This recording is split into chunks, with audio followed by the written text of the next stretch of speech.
Well, howdy there, Internet people. It's Bo again. So, today we're going to talk a little bit more about choosing to identify with the bad guy. In a recent video, I was talking about how a lot of people look back through history, and for whatever reason, they choose to identify with the person doing wrong, with the structure that was wrong and was proven to be wrong. They choose to identify with the bad guy, right? We're going to talk about it a little bit more today because I got a message. I was with you up until you said I had chosen to identify with the bad guy by the standard they use, they being people who would like to look at history with a critical eye towards race. By the standard they use, all of our founding fathers were racist just because they owned slaves. So I'm sure you'll pull out an example of somebody who didn't own slaves, but don't just give me one possible option. Give me a few white heroes to identify with. Or are they all bad? This is all an excuse to further divide the country. Talking about systemic racism is where you always lose me. This is the one issue where you always lose me. I know racism existed. I know it was bad. But does it really still exist today? Okay, so we're going to talk about all of this. First, I just want to point out, first I want to point out this whole, they were racist just because they owned slaves. I mean, yeah, let's just start there. If you owned slaves based on race, you are in fact a racist. Just throwing that out there. But also, when it comes to founding fathers, I really dislike that term. I have grown to despise it.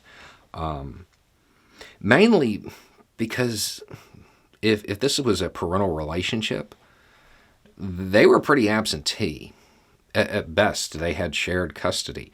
Most founders, most people involved with the founding of this country, they weren't around the whole time. They showed up, did a little bit, and then disappeared. In fact, there's only one person who signed the Articles of Association. That's what terminated trade with the king. Signed the Articles of Association, the Declaration of Independence, the Articles of Confederation, and the U.S. Constitution. There's only one of our founders that was around for the whole thing, for all four documents. It's worth noting this person also signed the 1774 petition to the king. You'd think you'd know who this is, especially given the fact that our Congress looks the way it does, in large part because of him. Two houses, bicameral, one done by population, the other, divided by the states. It wouldn't look that way without him. His name's Roger Sherman.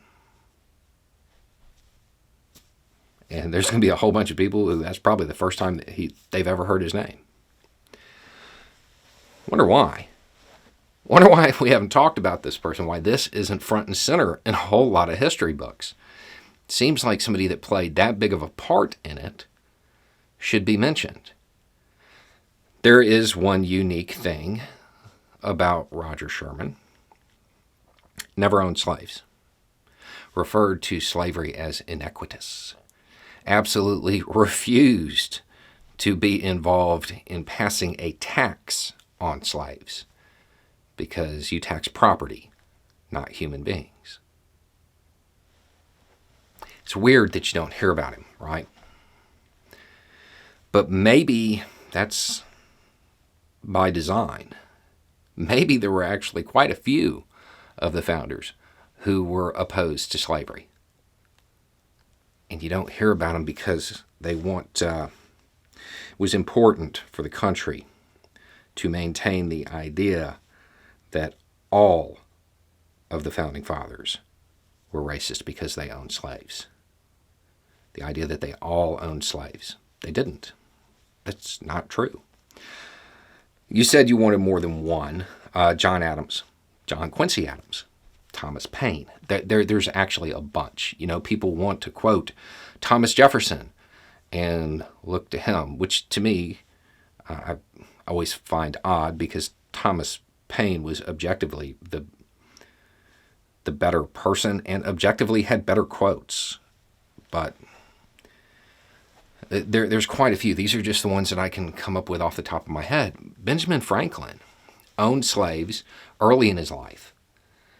And as he got older, he became an abolitionist.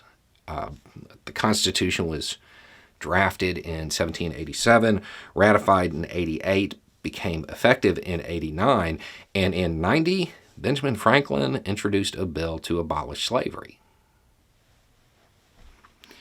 The idea that it's all of them, that's just not true. But it is a useful fiction to maintain that system, to maintain the idea that, well, that's just the way it was back then. Our founders, they didn't do this bad thing. It's just the times. Nobody knew any better. It's not true. Even Thomas Jefferson referred to slavery as a hideous blot. Knew it was wrong. Knew it was wrong. So there's your answer to that. There's a bunch. And you can probably type in founding fathers who didn't own slaves and get a list. But then there's this other part. This is all an excuse to further divide the country. Talking about systemic racism is where you always lose me. This is the one issue where you always lose me. I know racism existed. I know it was bad, but does it still exist today? Systemic racism. Systemic racism is something that is so pervasive you don't even realize it's occurring a lot of times if you're benefiting from it. If you are on the bottom, it's probably pretty pronounced and very easy to see. But if you're benefiting from those structures, you probably have to look for it. And you may participate in it or be affected by it without even knowing.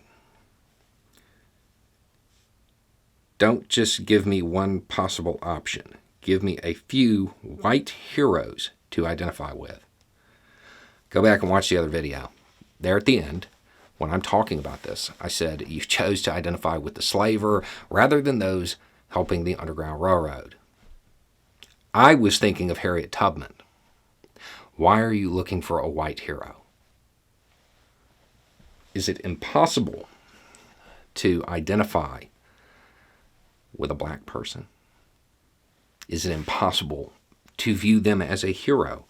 Is pigment more influential in determining who you can identify with than right or wrong? And if that's the case, you chose to identify with the bad guy. Anyway, it's just a thought. Y'all have a good day.